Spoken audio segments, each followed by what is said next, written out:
Hello friends, आज की video के अंदर हम चर्चा करने वाले हैं हमारे शिक्षण विधियों के प्रतिपादकों की। तो चलिए ले चलता हूं मैं आपको शिक्षण विधि के प्रतिपादकों की ओर। तो सबसे पहले सबसे इम्पोर्टेंट जो मानी गई है वो है मॉन्टेसरी विधि दोस्तों। तो इसके प्रतिपादक जो है वो कौन है? मारिया मॉन्टेसरी जो इसके प्रतिपादक रहे हैं। उसके बाद बात करते हैं किंडरगार्टन। इसके जो है प्रतिपादक वो है फ्रोबेल। और खेल विधि के हेनरी कॉडवेल कुक। डाल्टन विधि के हेलन पार्कहार्ट। उसके बाद हाँ, जो पेटर्न विधि है उसको पेस्ट्रोलॉजी।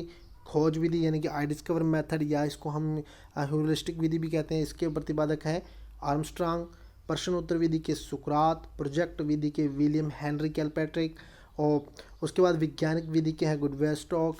और समस्या संविधान के हैं सुकरात। शिक्षण विधि के हैं रॉबर्ट। मूल्यांकन विधि के जेएम राइस।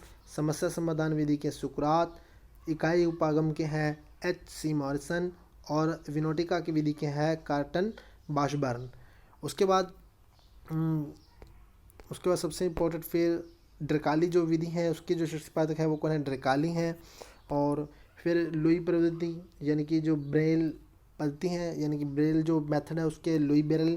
उसके बाद प्रक्रिया विधि के जो है कम्युनियस। बेसिक पद्धति के शिक्षा पद्धति के हैं महात्मा गांधी। समाज विधि के हैं एल मोरेनो। और आगमन विधि के हैं अरस्तु। निगमन विधि के हैं प्लेटो। हर्बर्ट विधि के हैं हर्बर्ट। प्रश्नावली विधि के हैं वुडवर्थ। संवाद विधि के हैं प्लेटो। उसके बाद आता है हमारा रेखीय अभिक्रमित अनुदेशन या फिर इसको हम कह देते हैं भ्रम्य अनुदेशन यानी कि एक्सटर्नल जो इंस्ट्रक्शन होते हैं उसके कौन प्रतिपादक है? B F Skinner. उसके बाद इंटरनल अनुदेशन यानी कि इंटरनल इंस्ट्रक्शंस के नॉर्मन ए क्राउडर। उसके अवरोही जो अनुदेशन होते हैं उसको थॉमस ए गिलबर्ट। और वर्णटिका विधि के होते हैं जॉन कैनेडी। और ओविड विधि के हैं प्रोफेसर ड्रकाली शैक्षिक। ये जो 30 के 30 हैं इम्पोर्टेंट हमारी शिक्षण विधि है और उसके प्रतिपादक है दोस्तों। ये गत वर्षों में इसमें भी एनटीए सवाल पूछता रहता है, हालांकि हमारे सिलेबस के अंदर मेंशन नहीं है, फिर भी बहुत ही इम्पोर्टेंट है, इसको हमें पढ़ना जरूरी है दोस्तों। चलिए उसके बाद चर्चा कर लेते हैं हमारी सहायक सामग्री की। शिक्षण सहायक सामग्रियाँ कौन कौन सी हैं? तो सबसे इम्पोर्टेंट है दोस्तों, ये 4 तरीके की सहायक सामग्री होती हैं, उनकी हम चर्चा कर लेते हैं। सबसे पहले आती है हमारी श्रव्य सहायक सामग्री यानी कि जो सिर्फ हम सुनकर शिक्षण कार्य करवाते हैं यानी कि सुनकर शिक्षण कार्य यानी कि ऑडिबल जो टीचिंग एड्स होते हैं दोस्तों। तो इसमें आता है सबसे पहले हमारे मौखिक उदाहरण यानी कि जब हम शिक्षण कार्य करवाते हुए बच्चों से क्वेश्चन करते हैं, कुछ उदाहरण देते हैं, तो ये क्या होता है? हमारे मौखिक होते हैं यानी कि सुनने वाले होते हैं। उसके बाद रेडियो, टेप रिकॉर्डर, ग्रामोफोन, ये जो होते हैं हमारे किस में आते हैं दोस्तों? श्रवण सहायक सामग्री यानी कि सुनने वाली सहायक सामग्रियों के अंदर आते हैं। इसके अलावा दृश्य सहायक सामग्री यानी कि विजुअल टीचिंग एड्स जो कि हम देख सकते हैं। श्यामपट के अलावा जो हमारा वाइट बोर्ड है, स्मार्ट बोर्ड है, ग्रीन बोर्ड है, इसको भी रखा गया है यानी कि बोर्ड जो है सबसे इम्पोर्टेंट है। उसके बाद बुलेटिन बोर्ड। उसके बाद फेनिल जो बोर्ड होता है, फेनिल जो सबसे इम्पोर्टेंट है। उसके बाद मैप जो मानचित्र होता है, ग्लोब होते हैं, फ़ोटोज़ या पिक्चर होते हैं, ग्राफ होते हैं यानी कि रेखा चित्र, कार्टून मॉडल होते हैं, पोस्टर होते हैं, पोस्टर जो होते हैं सबसे इम्पोर्टेंट है, स्लाइड्स होते हैं, फिल्म स्ट्रिप्स होती हैं। तो ये क्या होते हैं? हमारे दृश्य सहायक सामग्री यानी कि जो कि हम देख कर बच्चों को टीचिंग कार्य करवाते हैं। उसके बाद आता है श्रवण दृश्य सहायक सामग्री यानी कि विजुअल ऑडिबल टीचिंग एड्स। वो कौन कौन से होते हैं? यानी कि जो देखते भी हैं और सुनाई भी देते हैं। उसमें आता है चलचित्र, नाटक, कठपुतली, टेलीविज़न दोस्तों। सबसे इम्पोर्टेंट यही है, इसके अलावा बहुत सारे हैं जो दिखते हैं और सुनाई भी देते हैं। उसके अलावा दोस्तों एक ये है एडगर डेल, इनका एक अनुभव शंकु है, ये सबसे इम्पोर्टेंट है। ये भी जो है किस में रखा गया? श्रव्य दृश्य सामग्री के अंदर संबंधित है। इन्होंने बताया कि किस प्रकार से जो हमारे जो श्रव्य दृश्य यानी कि विजुअल ऑडिबल सहायक सामग्री किस प्रकार से हमारी हेल्प करती है।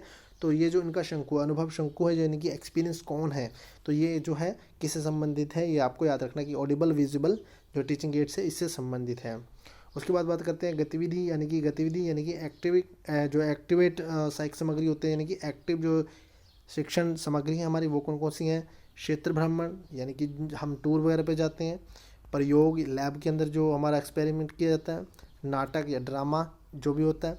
उसके बाद शिक्षण मशीनें यानी कि जो हमारी शिक्षण मशीनें होती है ऑटोमेटिक, जिसको हम इन्वॉल्व हो गए यानी कि उसके साथ प्रैक्टिस करके हम बच्चों को सिखाते हैं। तो ये क्या चीज़ होती है दोस्तों, शिक्षण सहायक सामग्री होती हैं। सबसे इम्पोर्टेंट होती है, 4 तरीके की आपको बता दी गई हैं। इससे भी सवाल जो है एनटीए पूछता है दोस्तों। चलिए उसके बाद बात कर लेते हैं हम सहायक सामग्री के उद्देश्यों की। क्या मोटिव है, क्या इसका उद्देश्य है, क्यों ये बच्चों को मतलब कि करवाई जाती है।